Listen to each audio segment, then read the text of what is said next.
Hey, here we go. Here we go. Here we go.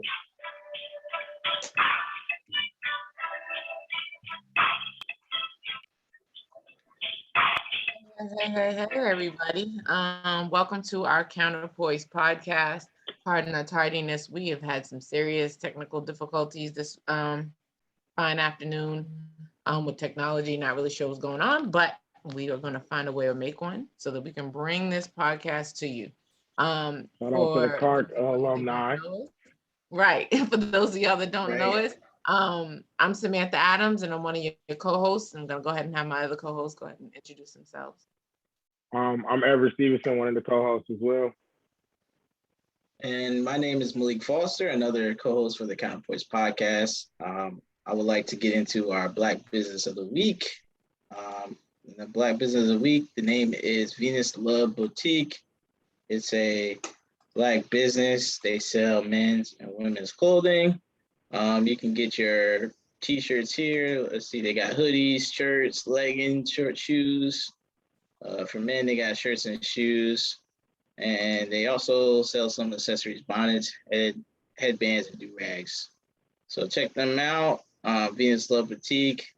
They sell all kinds of things. Looks pretty cool to me. So, get your hoodies, pullovers, and that's that right there. So we have an interesting topic too for you guys today. We're going to be talking about the student loan debt situation here in the United States and some of the presidential candidates of 2020, their stance on the situation and the overall impact that it currently has on the economy and the history of the debt and stuff like that. And some of the statistics we'll bring you as well. So I think we have a video that we may want to show right away. Okay, guys. Do you have that video? Just 1 second. Everett? We need one little second at the end for that video, but this video that we're about to cue is a video. Yeah, 1 second. The video that I want to cue up here, Mom, is a video that's going to talk about a little bit of history in which occurred into student loans in this country and how it became that students acquired loans to pay for schools, the cost of education at that time. And then it goes into a little bit later, we're going to hear some information in regards to some of the different presidential candidates for 2020 and what their plans were for student loans. So guys, let me know if you guys can hear this. This is all done by a story done by CSNBC. Make sure you unmute the audio. Say that again, Sam. Unmute the audio. Can't hear it. What audio? On the video, so we can hear it. I don't know what video you're talking about. The video. Oh, you're sharing your screen. You want to make sure you share the audio because we can't hear it. Yeah. Okay. Yeah.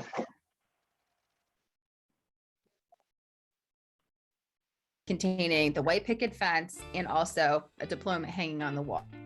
But the access to student loans has also put a large number of borrowers into debilitating debt. Following my graduation in 2021, I found that I had $13,000 accrued. With lagging behind the Soviets, in 1958, President Eisenhower signed a bill allowing students to borrow up to $1,000 a year from the federal government for college. The policy was a success. In 1960, there were 3.6 million people enrolled in college. By 1970, there were 7.5 million. Over the last 5 decades, Congress has modified the federal student loan program, and students became allowed to borrow tens of thousands of dollars to go to college. Today, they owe over $1.7 trillion in student debt. The median borrower owed about $17,000 in 2016. Some, or about 6% of borrowers, owe over $100,000. We see how... So that was a nice little breakdown of letting you guys, and one of the things that I thought that was interesting about this video I wanted to talk about briefly was just in regards to how it, and then we'll go back to it in a little second, but how it also showed like the beginning starts of where it was and how much school was costing and how much people were being able to get loans, and then also it's gradually to where it has landed us, what is it, for 40 or 60 or 70 years later, from its inception, or 40 or 50. I can't remember if it was the 60s as they said, or earlier, but either way, I think that's definitely a good some good numbers, and we have some more statistics that we're going to show briefly that also will further give context to those stats. I think there's another part of this show that I wanted to show you guys, and it refers to the racial disparities in student loans as well. To never be able to pay off their student debt, according to the JP. You're really in trouble. There are also racial disparities in student loan borrowing. 4 years after graduation, Black student borrowers are still likely to owe almost twice that of their white counterparts, according to Brookings.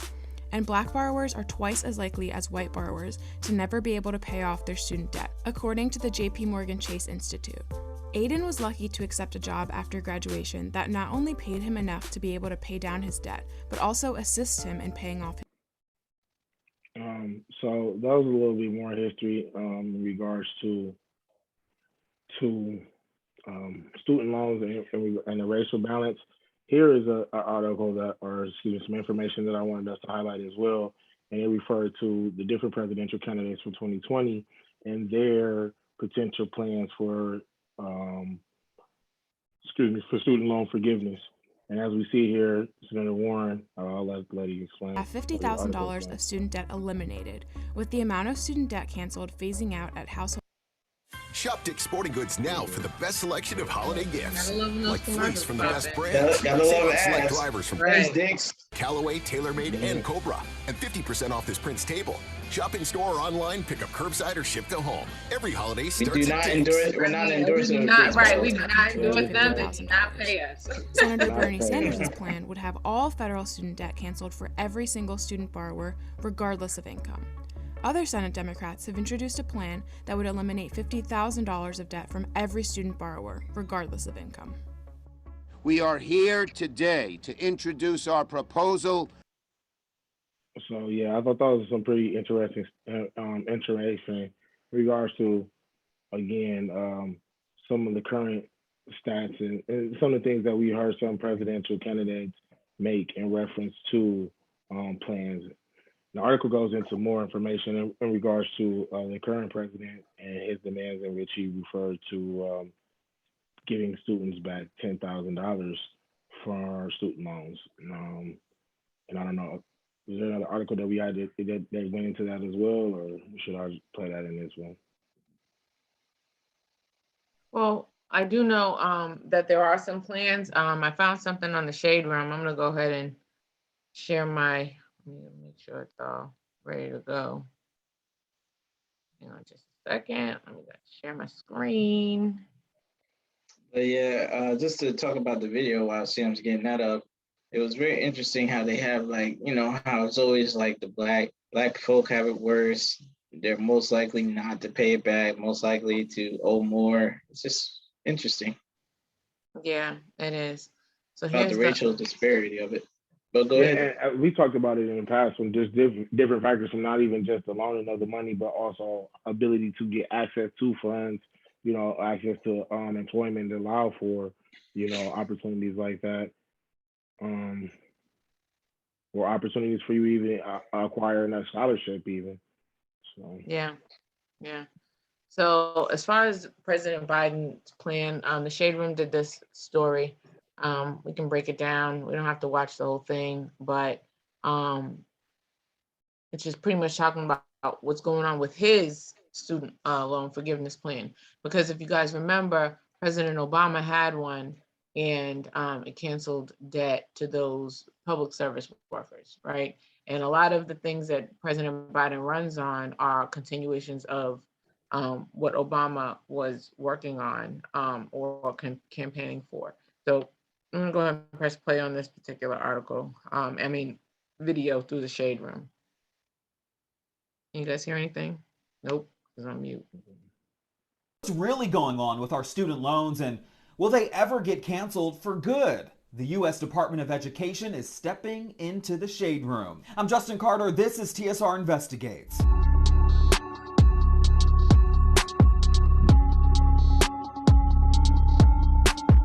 How do you make $1.7 trillion go away? Well, that is what President Biden promised to tackle head on, as over 40 million of us have some form of federal student loan debt. We went right to the Department of Education to see what's up and if there will ever be a day where everybody's student loan balance will be zero.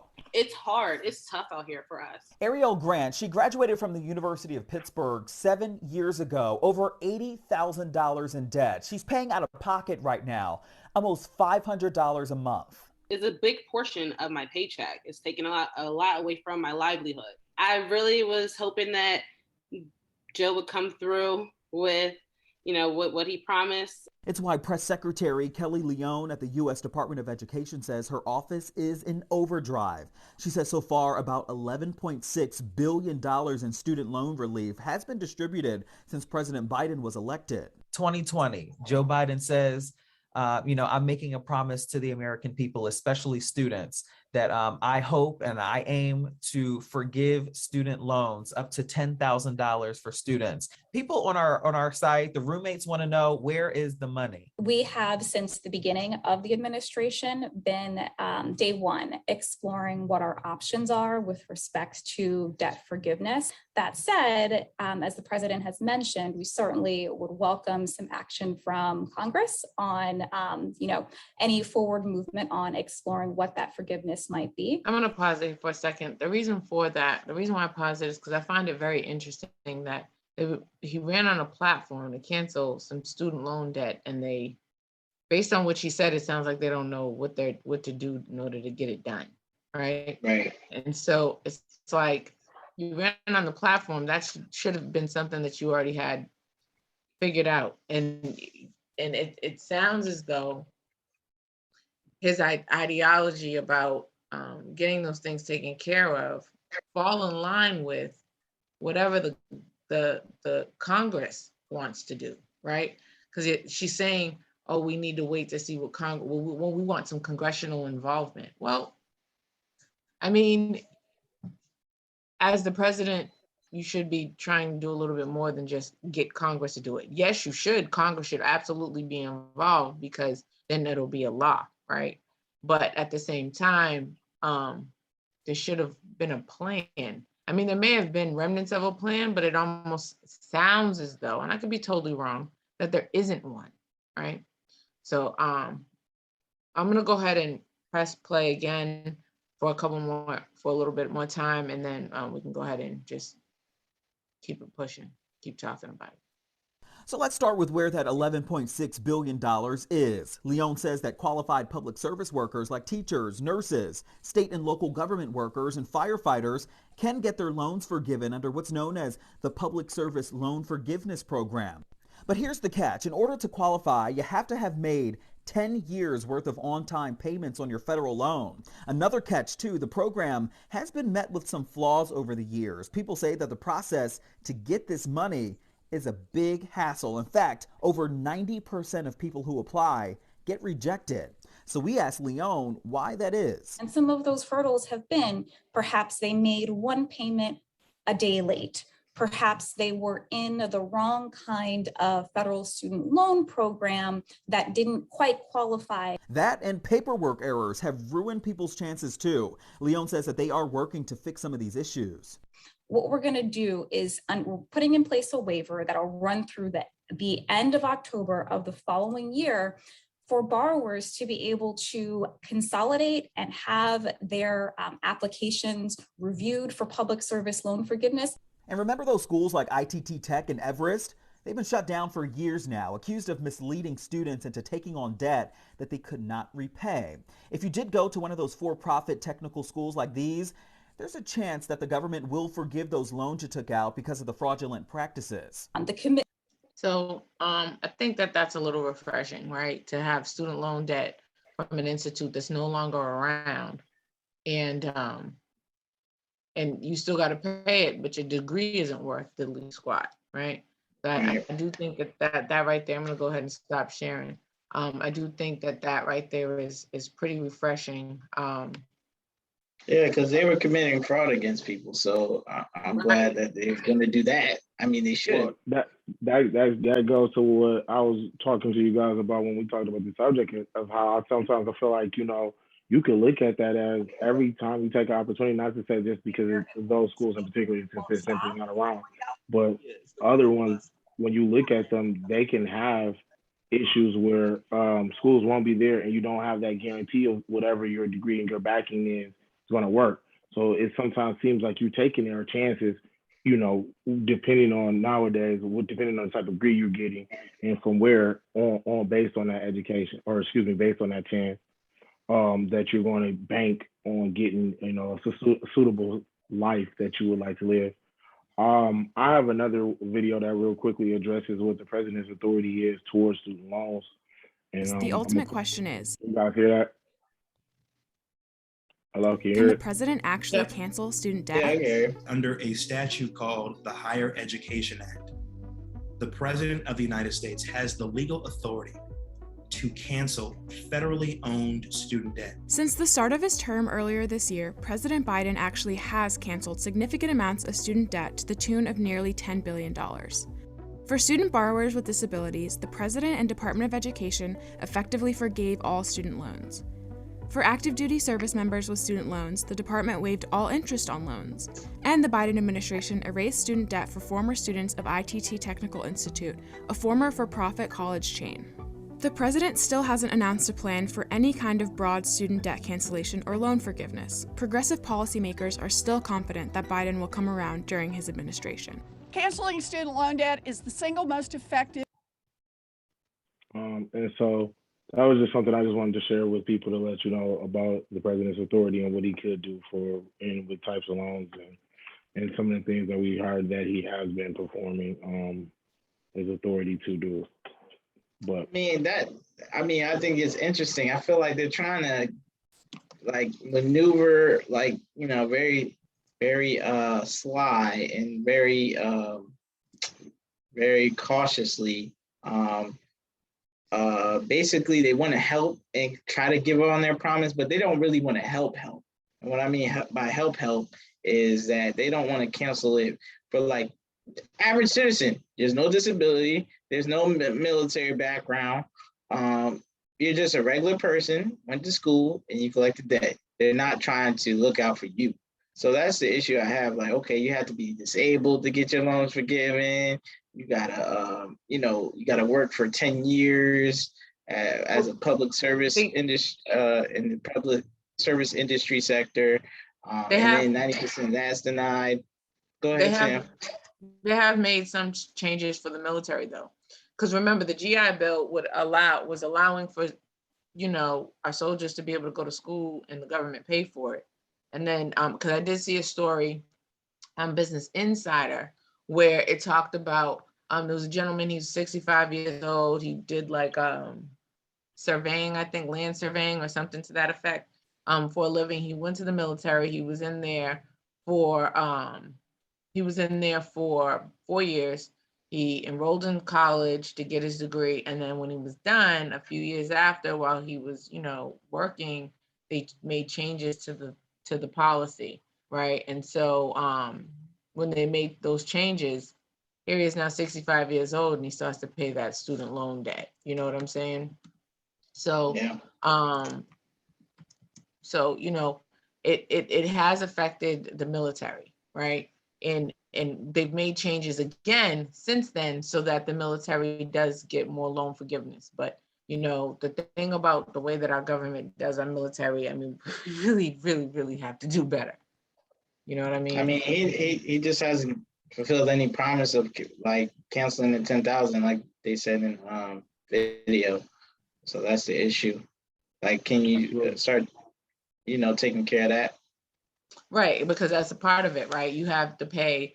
That's like the young lady said in the video that I showed from the Department of Education. You have to pay 120 months of on-time payments. If you're a day late, you missed out. You know what I'm saying? So you have all of these people, and it's like 98% of the people that have enrolled in the program haven't been able to reap the benefits of it up until the Biden administration. So it's going to be interesting to see how certain things unfold. And To then on Malik's top point, of like you said, you've seen which out of that administration who have been some of the beneficiaries of that. So I definitely agree with you guys, and it's one of the reasons why I wanted to argue. Oh, I'm sorry. Go ahead with your point, though. well, I was just going to go on to say, you know, but the issue is, right, when you start talking about professionals, people who go get a professional education, you know, our student loan debt is way higher. Although, you know, we might make more money, we still have a much higher debt situation. Like when you look at President Obama and Michelle Obama, it was only up a couple years before they became president that they were able to get all that student loan debt paid off from going to undergrad and from going to Harvard, because it's incredibly expensive. Because remember, they were both lawyers before they were anything else, right? So, you know, it's incredibly expensive, and a lot of times people don't think about that, right? They don't think about what that student loan debt looks like for even a professional. I mean, don't get me wrong, it's high for the regular person who goes to college and gets a degree, a 4-year degree. But when you start talking about post-secondary school and getting some sort of a trade, you're talking about a lot more debt. You know what I'm saying? But yeah, like the statistics were showing, like, you know, a lot of people are even hundreds and thousands of dollars in debt. So that's a very important point you made. What are you gonna say? Right.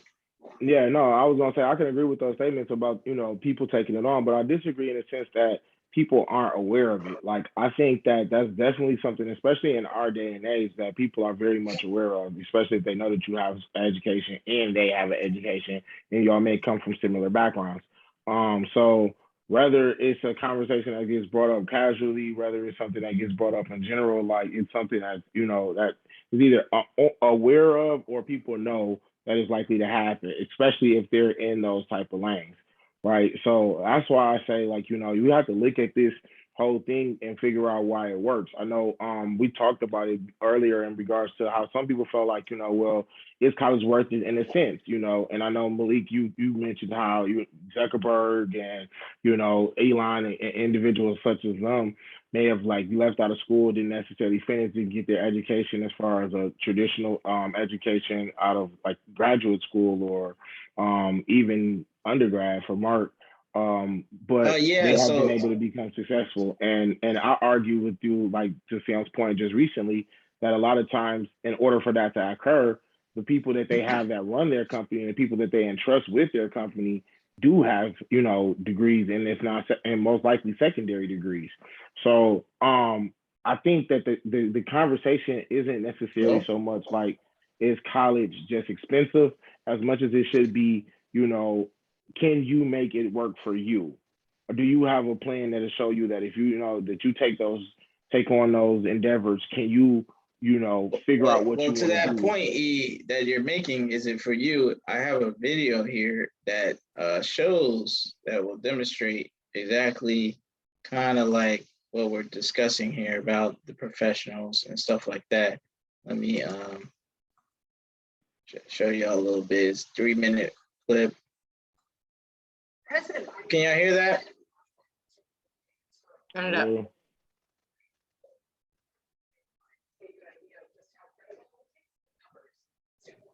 Can't hear it. We can't hear it. It's like you got another speaker or something. Oh, yeah, I can't hear it. Hold on. Yeah, check the more button. Do y'all hear the sound though? Very, very, very faintly. Very faint. Let me. Yeah. All right, guys. Until January. He calls the freeze a critical lifeline. To give you an idea of just how critical, take a look at these numbers. Student loan debt has surged to over $1.6 trillion, and only 2/3 of that is expected to be paid back. That leaves taxpayers on the hook for around $500 billion of it, which is almost the amount of subprime mortgage debt during the housing crash. Ridiculous. And this crisis is the focus of a new book, The Debt Trap: How Student Loans Became a National Catastrophe. Joining me now is the author, Wall Street Journal reporter Josh Mitchell. Josh, it's great to have you. And I mean, this is one of those issues that we all sort of wake up every day and know it's there and know it's not going away. But in a way, the pandemic had an opening to solve it. We've been throwing tons of money everywhere. Right. Do you think we've done anything to solve it? Or have we made the problem even potentially worse? No, even prior to the pandemic, when the economy was pretty strong, about 1 in 5 people were behind on their student loans. So right now, when the pandemic is over, unemployment is still pretty high. It's still higher than it was before the pandemic. So we can't kid ourselves into thinking that more people are going to be better with their student loan payments after this. Right now, So if y'all guys look at that, that's crazy. So 43 million people owe 1.6 trillion. So that's a lot of people. And it says taxpayers on the hook for over 500 billion. 8 million people are in default. And so 40% of that is medical school students and law school students, right? So a lot of our professionals are accounting for 40% of the student debt.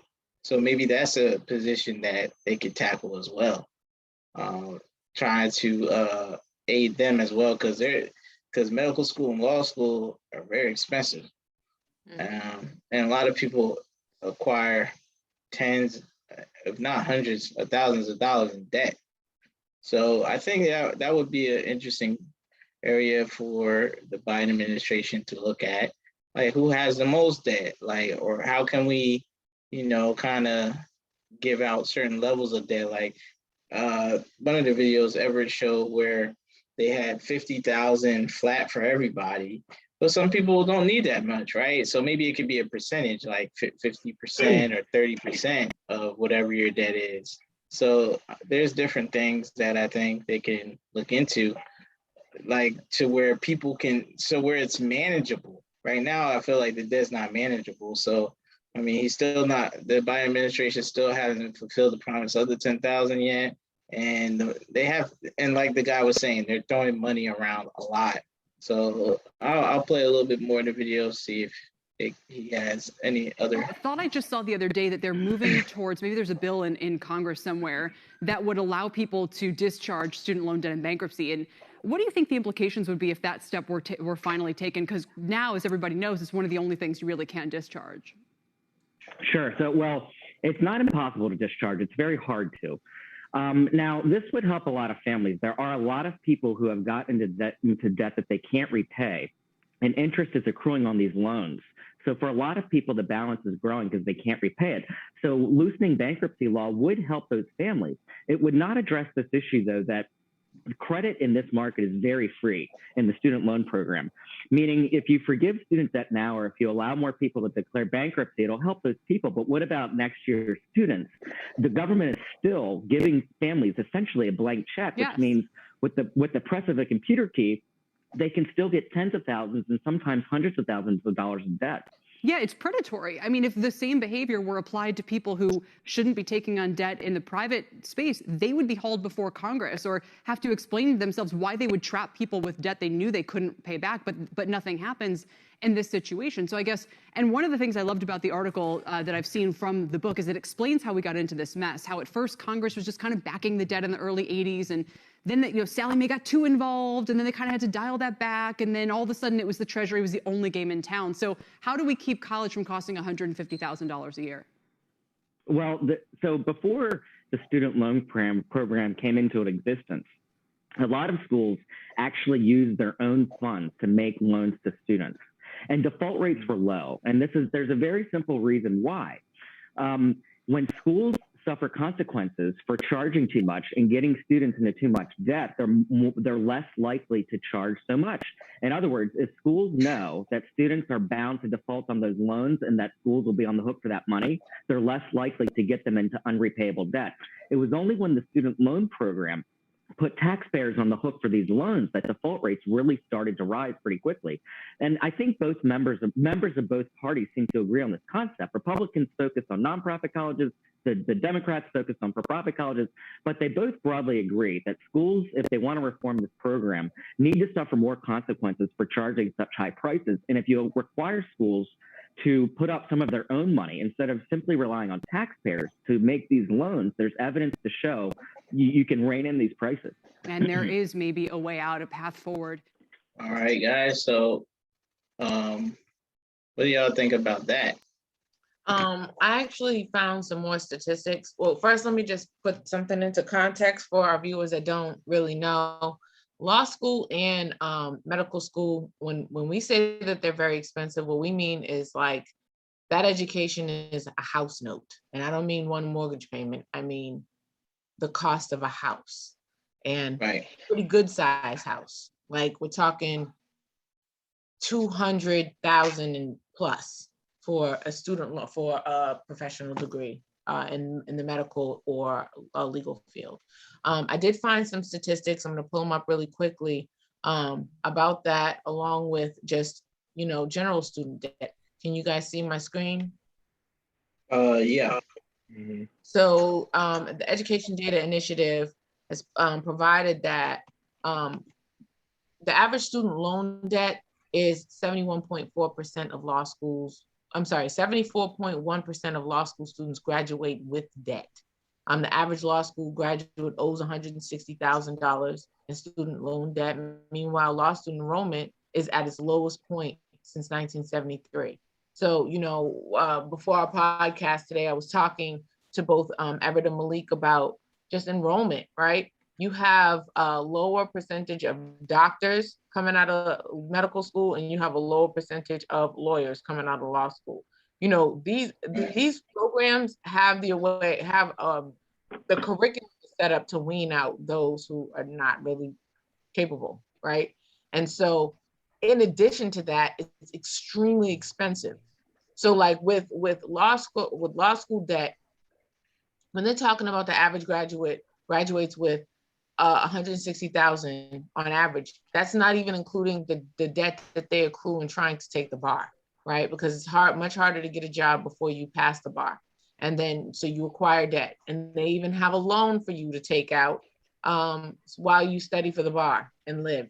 So you can add a minimum of $10,000 to that number. All right. So you are talking about $170,000 at least. Then about $118,400 is the average amount student borrowers take out just to attend law school. Now, remember, most people don't finish, right? So you still have people that are acquiring all this debt that still have to pay it, and they don't even have a degree to back it up so that they can make up the money so they can pay that. Then you have $155,300, which is the average amount borrowed to attend one of the top 10 law schools. So think about it. That's in the top tier. That's within the top 100. And you have schools that are in the other tiers, other tier 2, tier 3, and tier 4 schools that are just as, if not more so expensive in some of those top 10 schools. And so when you're talking about that debt, you're talking about, look at how things have grown since 1999. You're talking about somewhere between, like for the contemporary school versus the adjusted inflation, look at how it's inflated. It went from 58.9 with the inflated amount of 87.9. Now we're all the way up to 160,000. Now those numbers now have aligned, but it's still exceedingly high. So that was one of the things I wanted to show you guys. Oh wait, I think, no. That was one of the things I wanted to show you guys. The other thing I wanted to show you is how it relates to the overall demographic for people with student loan debt, regardless if you went to law school or you just went to a regular 4-year college. And it also breaks it down demographically, right? Because earlier we talked about how Black people tend to have a higher amount of college debt, right? And right here it says Black and African American college students owe an average of $25,000 more loan debt than white college students. 4 years after graduating, 48% of Black students owe an average of 12.5% more than they actually borrowed. And that's all because of interest, because with student loans, with those of y'all that don't know, student loans accrue interest every single day. So you can be paying your minimum payment and still owe more money than you actually took out because of the interest that accrues every day. Black and African American students that borrowed are most likely to struggle financially due to student loan debt, with 29% making monthly payments of $350 or more. Now, earlier we saw something where there was a young lady, she was struggling. She was paying $500 a month for her student loans. Average person doesn't make a whole lot of money, right? And so because of that, $500 a month is a lot for your average student. Now, when you have a law student, you think that just because somebody graduates from a law school, and I'm speaking in terms from law because all three of us are lawyers, right? It doesn't mean that this does not account for medical students either. But typically, generally speaking, when you're talking about that, you know, our student loan debt, because it's so high, you see an average, you can easily see average. It's going to be different for everybody, different on the jobs and their income and their credit and all that other kind of stuff. But it's quite easy to see somebody to be required to pay $1,500 a month just for student loans. It's very easy to see that. And then 54% of all student loan debt is held by white and Caucasian students. So based on that, 48, and remember, 48% of Black students still owe an average of 12.5% more than they actually borrowed. Asian college students are the fastest to repay their loans and the most likely to earn salary, which exceeds their student loan debt. I don't know why that is. At best, I can surmise that it may be that it's a cultural thing. I don't really know. You know, we could go deeper into certain statistics, but those are some of the statistics I wanted to put out there when you're talking about student loan debt, professional degrees, and just a regular degree, and how it's really affecting our economy here in the United States. And that something really needs to be done about it, because, you know, people are less likely to buy more things which can help boost our economy if they're so busy just being bogged down by that student loan debt. I definitely agree with that. Because one of the biggest things that I think that the student loan debt also does, and it has a big effect on a lot of people, it prevents a lot of folks from being able to get started in life like we would normally think of with other generations, whether that be maybe a gentleman or a man feeling like they have enough to comfortably take care of a family, however he may size and dream of for that size of that family. For a woman, maybe it might be for her to feel she has enough protection for her to have what it is that she wants to have out of life, and feel comfortable enough to, you know, take on whatever she may want to take on as well, a child or whatever. And I think also it prevents people from having their opportunities to get either investments in other lanes and other opportunities, or real estate as well, like you said. So there's tons of things that I think that taking on student loan debt and not being able to acquire the means to, one, pay it back at one day in time, or two, acquire the type of lifestyle that allow you to do that is definitely an issue that, you know, I would like to see Congress and a presidential candidates or whoever the next president do, because it's definitely something that I feel like it needs to be addressed, because of not only, like you said, people who do actually have the good fortune of making it out with a degree and able to be gainfully employed. It's also affects people who aren't and who do not have those benefits and still have the same type of or still have, you know, debt that they don't feel like they're able to pay back. One of the things I also wanted. Oh, go ahead. I'm sorry. Oh, no. That was just one of the things that I think that I would like to see addressed within our next, you know, administration and the next presidential candidates that we do have coming up, and with this current administration. So, yeah, one of the things I was going to say that I find interesting is that they're willing to cancel $10,000 worth of debt for people who are civil servants, right? People who work in the public arena. Well, if you're talking about a lawyer, you're talking about somebody who's a public defender or a district attorney or a solicitor or an attorney general, something like that. But then you have a whole plethora of other people who don't get afforded that same thing. If you work in a private law firm, you don't get that. You might, for doctors, maybe that might help for those who work at a public hospital. But what about those that work in private hospitals? Or a clinic, exactly. If it's private, because a clinic is non-for-profit, right? So if you're talking about those who work in a private arena, they're not going to receive it. Now, $10,000 is not a lot of money when you're talking about somebody that owes $250,000, right? But every single penny helps. So, I think that they do need to, like Malik said at the top of the show, well, earlier in the show, they really need to assess the professional degree debt, people with professional degree debt, because that literally makes up almost half of all student loan debt in the country.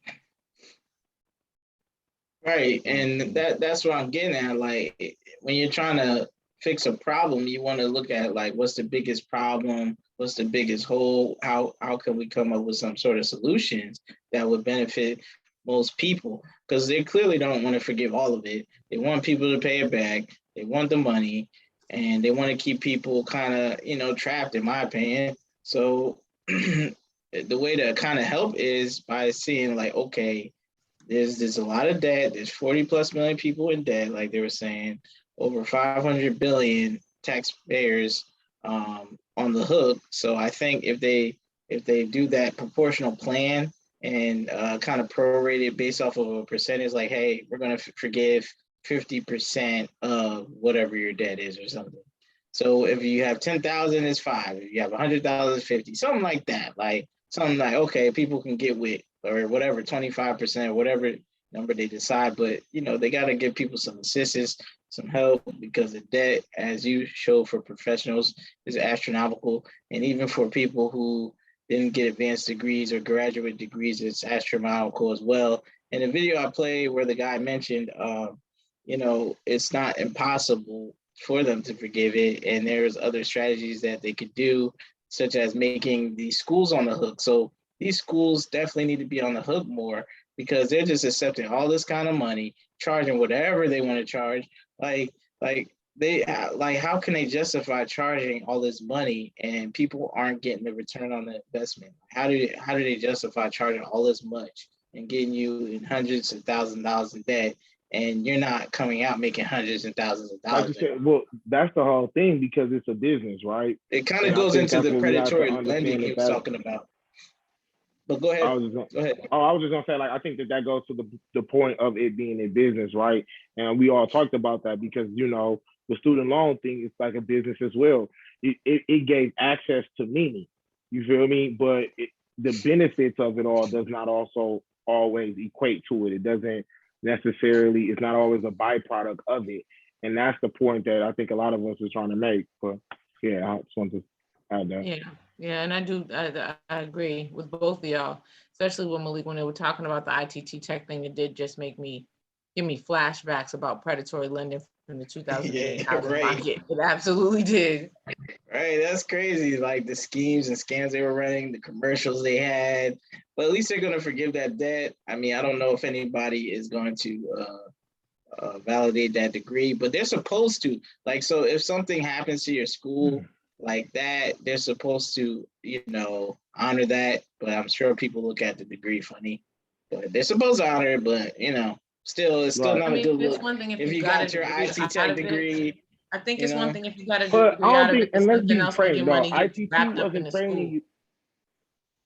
ITT wasn't training you on code and doing the stuff that you need to be doing right now as a technical school you think would be doing right now. Now, I don't know if they might have had you already in the management role back in the day, and you kind of stayed hit and was able to adapt. But the way the blockchain and everything coming along, boy, if you just was on some, IBM processing old school type of ways, it'd be crazy. Yeah, but I was saying, I think that it's interesting. I think it's one thing if you got a degree out of it. I think it's something else when you get wrapped up in the school, right? Your money gets tied up, because not only are you walking away with no degree, you're just walking away with debt. Like, Or what about the people that actually pay for that school? Like, right? I mean, I'm not saying they shouldn't get anything. I'm not saying they shouldn't get anything, but at least their degree is paid for. What about the people who literally got wrapped up in the school and are walking away with no degree and debt? That's it. That's all they got is debt. Or the people that walked away early, like they were like, man, this is some sort of scam. And then, I mean, that even you got that, right? But the people whose money got tied up and they're having a hard time, because you know, I was at Clark when Morris Brown originally lost their accreditation. Shout out to Morris Brown. They recently got it back this year. But when they did, I had a whole bunch of friends who were having a hard time. Like they were trying to transfer, couldn't transfer. The school was holding their credits hostage because they owed money, but the school was like in debt, and there was somebody who was embezzling money. It was just this big mess. And it's like, Yeah, that's it's a not fair to mess. the students. It's not fair to the students. Yeah, So, exactly. Like the schools need to suffer consequences, like the guy was saying in the video. So maybe, you know, like, so they don't charge those astronomical prices. So if they're on the hook for the loans, like they're the ones providing these loans and stuff like that, it would give them more responsibility and not overcharging. Like, oh, we could raise tuition 10,000 this year. Like they just like, it's crazy. Like, what, tuition is up again? Like what justifies that? So even when I was going through college, I'm like, The my fact that tuition it's keep going up. they Like, gotta every keep time. stuff, inflation, it's like, bro, that's Yeah, what I'm but trying to it's tell like y'all. Like, nothing justifies it though. Like they can't even justify the reason why they're raising you have to tuition. justify it for yourself. It's not for them. And I understand you should. You want to hold the business accountable and say, yes, you know, I need, like you said, a merchant's warrantability if you got a new home, right? You know what I mean? That this Yeah, home like is what's sturdy the and it's gonna increase in stand up. value that you're giving me? Like, But you you're know? not necessarily guaranteed that, and that's why I say it's a gamble when you take this in. And honestly, it was one of the reasons why I believe that it was made for individuals who knew once they go to school and they actually can afford for it to pay to go to school, that they'll be able to get on the outside and make something work with that. And I just needed just certificate, this Yeah, but degree. then they and got we've to seen fix the that. job market, right? Because think about it. They just said in one of those things, that unemployment is still at a high, super high, even from before the pandemic. And so, yeah, even if you have the money to afford school, right, and or whatever your situation is, the job market still is not that great when you get out. So regardless if you take out those loans or you don't take out those loans, your earning ability is not going to be top notch like you would think it would be. They treat most college degrees nowadays like a high school diploma. They like how they used to treat high school diplomas. Let me put it like that, right? So, you know, it's tough because you can have somebody that has a 4-year degree get out and say, all right, I'm ready to work, and then people want to give them $13 an hour for a job. So you know what I'm saying? That ain't it. You didn't spend all that time and money and work in school, and you're making below minimum wage. Yeah, wages aren't keeping up with inflation at all, guys. And but I do have a motivational minute quote here for you. People are not lazy. They simply have impotent goals. That is, goals that do not inspire them. And I brought this quote by Tony Robbins to say that these schools are not inspiring us to attend and acquire this debt. So that's why more people are looking at alternative ways to educate themselves. That's why people aren't working these jobs like these businesses want them to. There's no inspiration for the younger people out there who are trying to start their careers off. They feel like there's no hope. So I understand that completely. That's why I chose that quote by Tony Robbins. Right, and also too, remember, people are also going to get secondary degrees and acquiring more debt just so that they can try to get a leg up on life. Yeah. Well, I mean, that's all I have for us. Y'all guys have any last words y'all want to say? Yeah, I mean, before Malik closes out with the Black business again and finalizes everything, my final thought is pretty much, you know, before you go to school, if you choose to go to college, make sure you think about how you're going to maintain and manage that debt, right? Because that debt is going to be something that you really got to think about.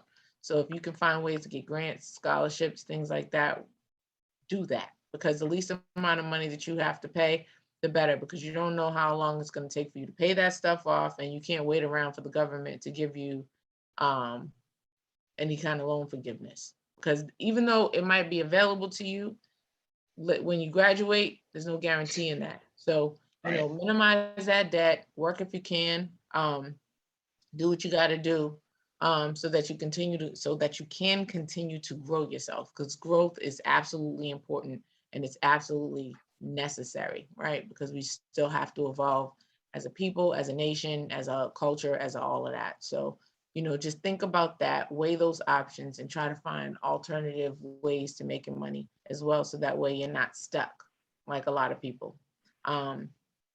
Thank you also for joining us here at our podcast, our Counterpoise podcast. You want to catch me, my socials are on Facebook. You can follow me at Samantha Adams-ESQ. You can also follow me on Instagram at Samantha Renee 77_ESQ.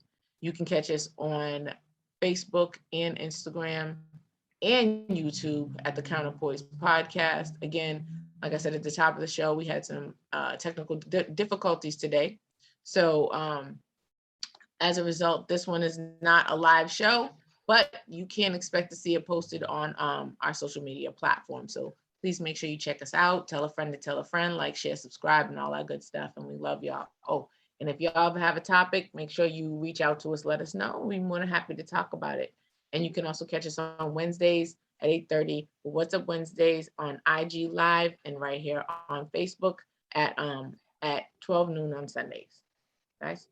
Okay, so once again, let me share the Black business for everybody to see and patronize. Support. So this is Venus Love Boutique. They sell men and women clothing and accessories. They're a Black business out here in Georgia. So please support them, show some love, go by their page, check them out. So, but my final thoughts on the topic today is that, I think with the student loan debt situation, I think this administration really needs to get it together and try to, put a dent in this, because that's one of the main reasons a lot of people voted for them, right? A lot of the younger people, they're like, yo, Biden, where's our money? What's going on? Because like they were saying in the videos, there's money being thrown around during this pandemic, and where is it going? It's going into some businesses that shouldn't be getting the money. Some businesses that qualify do get the money, but it's crazy how these schools are able to raise their prices.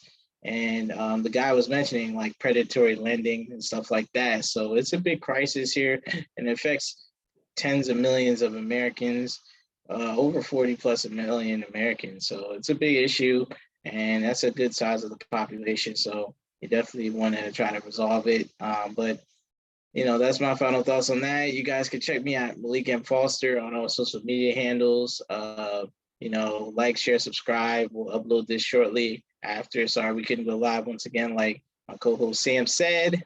We were having technical difficulties, no fault of our own, but those things happen. So please bear with us. Appreciate that.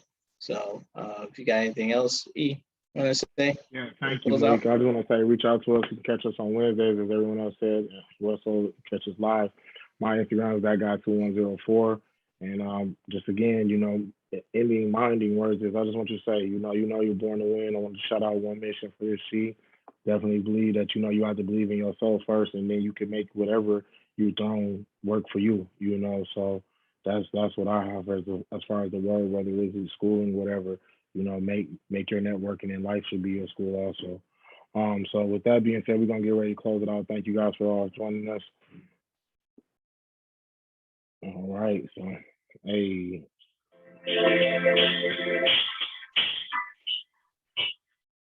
Thanks for coming, guys. Appreciate it. Hey.